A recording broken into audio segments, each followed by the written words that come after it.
And at the mill, we have teachers for elementary, kindergarten, first, second, third, fourth, fifth. Are you gonna have sixth grade next year for dual immersion, right? We are so excited to be, our first cohort of students are actually going to remain at DeMille for 6th grade, and then they will transition for 7th and 8th grade to Warner Middle School, where the principals are already collaborating. The principal even at Warner is already collaborating with Huntington Beach Union High School District to work with the principals at Westminster High School. So we're really excited for the opportunities. And if you are someone looking to teach in our dual immersion in 6th grade, we will be flying a position soon. And you will be there to graduate our first class. Yes, I'm so excited. Yeah. Thưa với quý vị là thầy vừa mới hỏi cô Michelle vì mình đang nói sơ qua về chương trình song ngữ. Thì chương trình song ngữ như Từ Ái vừa trình bày là đã có tới các em học lớp 5. Thì năm sau lớp 6 đã có giáo viên chưa? Thì thưa với quý vị là các em sẽ học lớp 6 ở trường DeMille và các em sẽ ra trường. Đây là cái nhóm đầu tiên sẽ được ra trường với chương trình song ngữ, và các em cái bằng của các em nó sẽ có những cái bilateral seal rất là đẹp. Và cô Michelle muốn gửi một cái lời nhắn nhủ là nếu quý vị cảm thấy quý vị yêu thích các em, quý vị có khả năng dạy song ngữ, xin quý vị đến với trường song ngữ, và quý vị có thể lên trên cái website của học khu để quý vị theo dõi khi nào có cái job posting và quý vị apply để quý vị đến giảng dạy chương trình song ngữ cho các em. Thì quý vị sẽ rất là vui quý vị được làm việc với cô Hương Đặng và rất là nhiều những cái cô giáo khác. Các cô giáo rất là nhiệt tâm và nhiệt tình, như là thầy vừa mới nói lúc nãy là cô Hương Đặng là cô giáo đầu tiên đã dạy chương trình song ngữ. Xin quý vị hãy cố gắng, quý vị hãy đừng có ngại, quý vị nếu mà muốn dạy các em thì hãy đến trường DeMille. Cảm ơn quý vị. We would like to let the cat out of the bag. What are the criteria for teachers who wish to teach a 6th grade at the mill in bilingual? Well, that's a great question.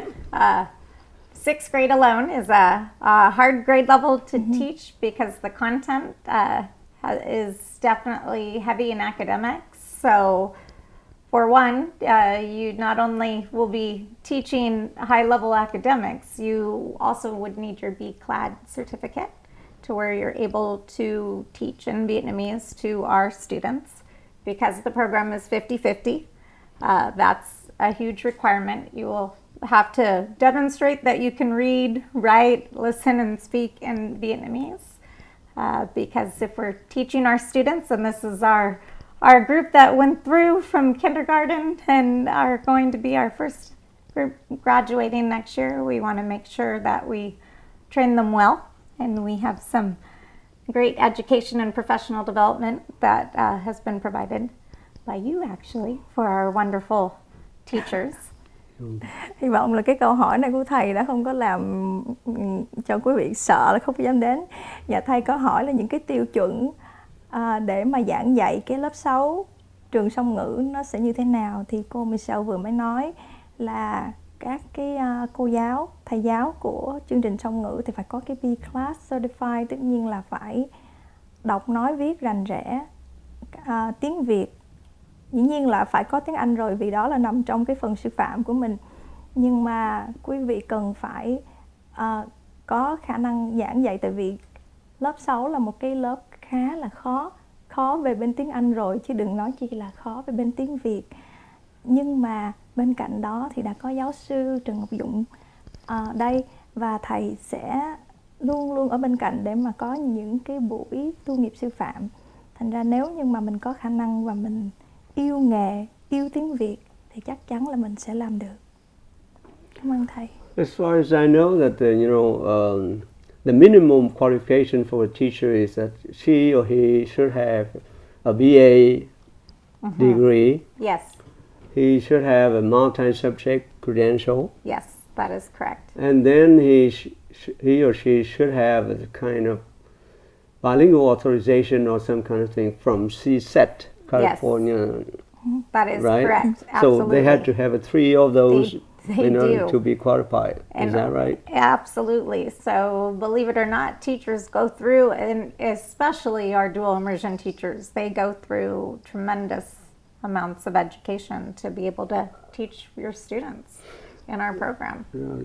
Dạ, thì như thầy vừa nói là em nghĩ là để trở thành một cô giáo tiểu học thôi thưa thầy thì đã phải có bằng cử nhân và phải có cái multi-subject, tại vì single subject thì phải dạy từ middle school trở lên thưa thầy.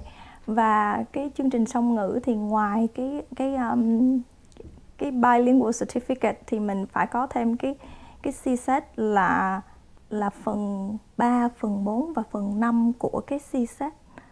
Tức là không phải là cái CSET đó thưa thầy là nó có là phần 1, 2, 3, 4, 5. Dạ, nhưng mà cái bilingual requirement thì em nhớ là phần 3, phần 4 và phần 5. Tức là đọc, nói, viết và viết văn luôn và nghe luôn. Dạ, thì mình sẽ có cái đó thưa thầy. I think the CSET has 5 sections, right? 5 parts, right? I believe so. And then 4 and 5 are, closely related to the methodology, teaching methods, right? I believe so. And then what kind of BA, what subject, related subject? If I have a BA in archaeology, for example, can I teach? Technically, yes, you can. And then that's where the teaching credential comes in, and then taking the CSET. All of those pieces actually then cover you as a teacher. So even if you start off as a different major and then decided teaching was your passion, they could add those additional certificates to be a teacher. Tức là cái bằng cử nhân của mình thì môn nào cũng được, thưa thầy. Nhưng mà mình phải có cái bằng sư phạm. Dạ, là bằng major nào cũng được nhưng mà phải có cái chứng chỉ sư phạm. Và cái CSET thì em nhớ là ở cái phần mình phải viết về cái ngôn ngữ mình dạy nhưng mà mình viết bằng tiếng Anh. Tức là cái phần 3 đó là mình trắc nghiệm đọc, nói, nghe, trả lời. Và cái phần số 4 thì là multiple choice question. And part 5 em nhớ là mình phải viết 4 hay là 5 cái bài văn tiếng Anh nhưng mà nói về lịch sử, nói về văn hóa và nói về tôn giáo của cái ngôn ngữ mà mình muốn dạy thưa thầy. Dạ. What about CBEST? Do they have CBEST as well? Yes. It's been a while, Mr. Chad. I'm like, I think 23 years ago when I went through it. So it's definitely changed. But yes, CBEST is part of it. And actually, if you have your bachelor's degree and your CBEST, you can be a substitute teacher as well. Oh, the substitute teacher. Okay. So when you have a panel to interview, so when you have a panel interview with the teacher for 6th grade, so does the interviewers have to speak in Vietnamese or all interview in English? For this position, it will be both. And technically, it would be a panel of representatives from the school site, human resources in our district will be involved, the principal, some of the staff, and then hopefully myself, and then also a parent community member. Just so, because we want to make sure we have all stakeholders represented. Dạ, thì thưa với quý vị là khi mà các cô giáo muốn đến dạy chương trình song ngữ thì các cô phải qua những cái kỳ thi tuyển và những cái buổi phỏng vấn. Và trong cái buổi phỏng vấn đó thì các thầy cô giáo sẽ được nói bằng cả 2 ngôn ngữ. Và những người phỏng vấn các thầy cô giáo sẽ là hiệu trưởng, những thành viên ở trong hội đồng quản trị và những cô giáo cũng như những phụ huynh mà đang làm việc trong chương trình. Dạ thưa thầy, hy vọng là trong đó có thầy nữa. Còn vấn đề, what about the written test? Does the candidate have to get through the written test as well? I believe so. They do have in order to effectively teach our program, they will require them to go through all of the elements to show that they are proficient in the Vietnamese language and in the English language as well. Can you breathe some words related to the format of the written test? I can't, because again, how many parts, for example? That I cannot really go through. Oh, you cannot go. That will probably need Professor Trad's help. Yeah, well, that one I can't. Yeah. And since I'm in charge of supporting the programs and making sure they're successful, where our human resources is in charge of hiring, but I do help support. Well, normally we should test on the vocabulary knowledge. For example, how many words do you know in your vocab warehouse? You have to have warehouse. How much, money in the bank, for example. And then how well you write, right? You must master the grammar rules and all kind of stuff. And phonology, do you prefer some kind of dialects? Like in Vietnam, they said that there are three main dialects: the northern, the central, and the southern dialects. Very tricky. Which do you prefer, or you don't mention about that? That we have to talk on the side, right? Yeah. Okay. Yeah.